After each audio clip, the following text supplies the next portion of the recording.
إذا حكمنا بانخفاض حدة توتر الحركات المعارضة، يمكننا القول إن الحراك المغربي المعارض يتلاشى، إلا أنني أعتقد أن زخم المعارضة ما زال موجودا في البلاد ولا يمكنه أن يختفي، إلا أنه تم استئصال مسببات هذا النشاط المعارض.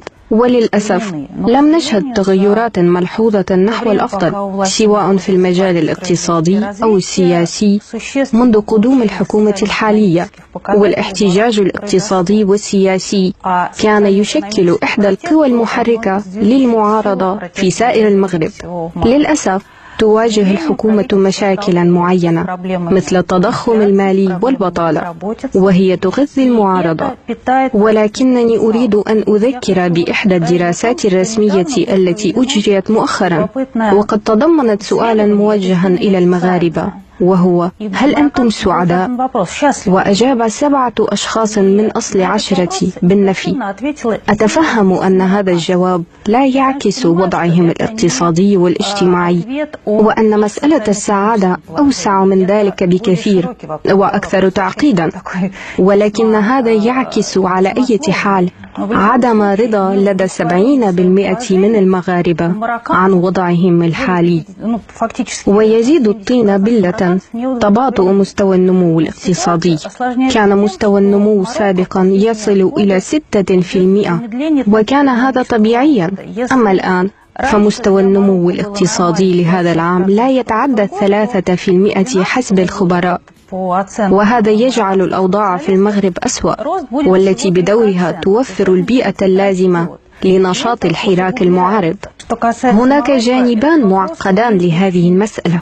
الأول هو أنه عندما وصل الإسلاميون إلى السلطة كانوا يتمتعون بثقة عالية منحها لهم الشعب سلفا، وحسب استطلاعات الرأي العام كانت حكومة بن كثيران تحظى بثقة 80% من المغاربة. وضمت هذه النسبة من لم يمنح صوته للإسلاميين، إذ نتذكر أن حزب العدالة والتنمية حصل على نحو 30% فقط. وقد منحت الحكومة هذه الثقة نظرا لخطابها المتعلق بمحاربة الفساد. وقد آمل المغاربة بنجاح بن كثيران في القضاء على الفساد في المغرب، ولكن لم تنجح الحكومة في إنجاز هذا للأسف، ولهذا السبب تفقد الحكومة ثقة الشعب. أما بن كيران فمن المهم بالنسبة له الحفاظ على ولائه للملك، إذ أن محاربة الفساد الحقيقية في المغرب ستمس الدوائر المقربة من الملك، وقد تمس الملك ذاته. ومن المهم للإسلاميين غير الواثقين بأنفسهم في السلطة والذين بدأوا للتو التأثير على السياسة ألا يزعجوا الملك. ويقال أن بن كيران يريد أن يحافظ على أجواء شهر العسل بين الملك والإسلاميين لأطول فترة ممكنة. علاقة الملك بالإسلاميين لا تخلو من الشك. أما بن كثيران فيريد أن يبين له أن الإسلاميين قوة موالية للملك يمكنه العمل معها والثقة بها. طيب، نظام الحاكم في المغرب، النظام الملكي الحاكم في المغرب أصبح دستوريا أم لا يمكن وصفه بالدستوري؟ أعلن المغرب عن توجهه نحو إنشاء ملكية دستورية، وكان من شأن الإصلاحات الدستورية أن ترمز لكون المغرب أصبح ملكية دستورية فعلا شأن بريطانيا أو غيرها. ولكن إذا نظرنا إلى جوهر الإصلاحات فسيظهر لنا في الواقع أن الملك بقي رأسا للسلطات الثلاث،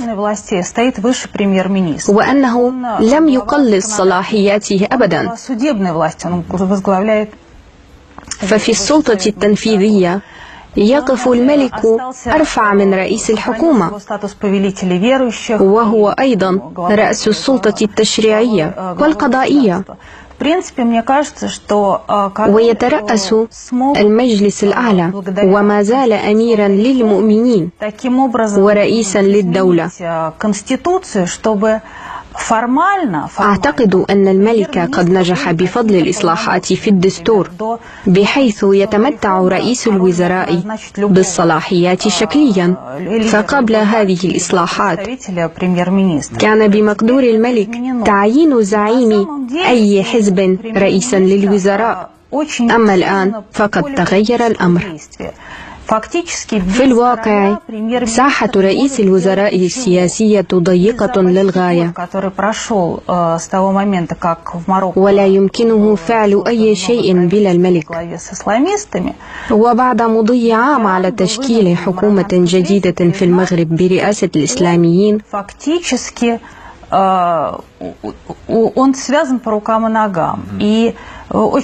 اضطر بن كيران للاعتراف عبر الصحافة المغربية بأن يديه مكبلتان، وقد اعترف بأن مستشاري الملك يتدخلان بقوة في عمل الحكومة. والحديث يجري عن وزير الخارجية المغربي السابق سيد فخري وصديق الملك الشخصي فؤاد. وقد اعترف بن كيران بتوجيه هذين الرجلين للوزراء وأمرهم من دون التنسيق مع رئيس الوزراء، أي أن الملك يتحكم بالحكومة بواسطة رجاله. لكن إذا ليس مهم أن تكون هناك شعبية معينة لهذه الحكومة أم لا؟ لأن يبدو كأن شعبية هذه الحكومة حكومة عبد الله بن كيران تتراجع شيئا فشيئا، فهذا لا يهم ولا يهم الملك. Понимаете, мне кажется, что королю это очень даже выгодно. И все эти конституционные... أعتقد أن هذا يصب في مصلحة الملك. главу правительства громоотводом для монархии.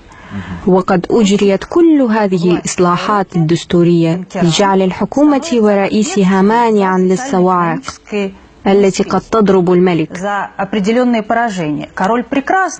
إذ أصبح بن كيران المسؤول عن الإخفاقات الاقتصادية والاجتماعية.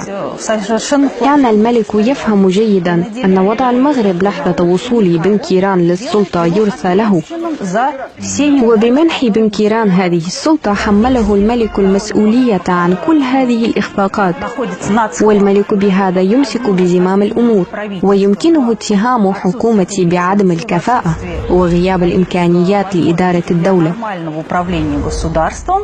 وتحميل الإسلاميين المسؤولية عن وضع المغرب المتردي. وفي الوقت نفسه تبقى الأمور في قبضة الملك.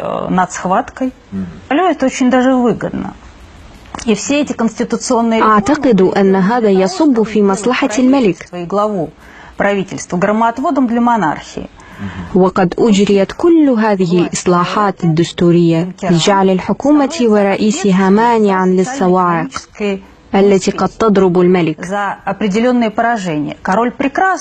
إذ أصبح بن كيران المسؤول عن الإخفاقات الاقتصادية والاجتماعية.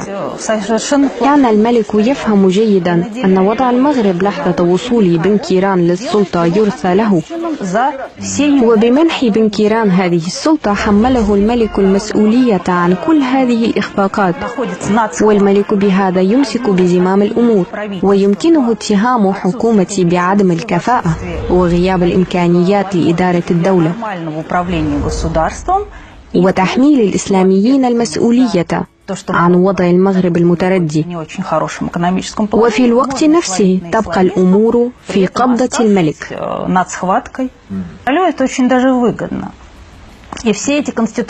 أعتقد أن هذا يصب في مصلحة الملك. وقد أجريت كل هذه الإصلاحات الدستورية لجعل الحكومة ورئيسها مانعا للصواعق التي قد تضرب الملك. إذ أصبح بن كيران المسؤول عن الإخفاقات الاقتصادية والاجتماعية. كان الملك يفهم جيدا أن وضع المغرب لحظة وصول بن كيران للسلطة يرثى له، وبمنح بن كيران هذه السلطة حمله الملك المسؤولية عن كل هذه الإخفاقات، والملك بهذا يمسك بزمام الأمور، ويمكنه اتهام حكومة بعدم الكفاءة وغياب الإمكانيات لإدارة الدولة، وتحميل الإسلاميين المسؤولية عن وضع المغرب المتردي. وفي الوقت نفسه تبقى الأمور في قبضة الملك.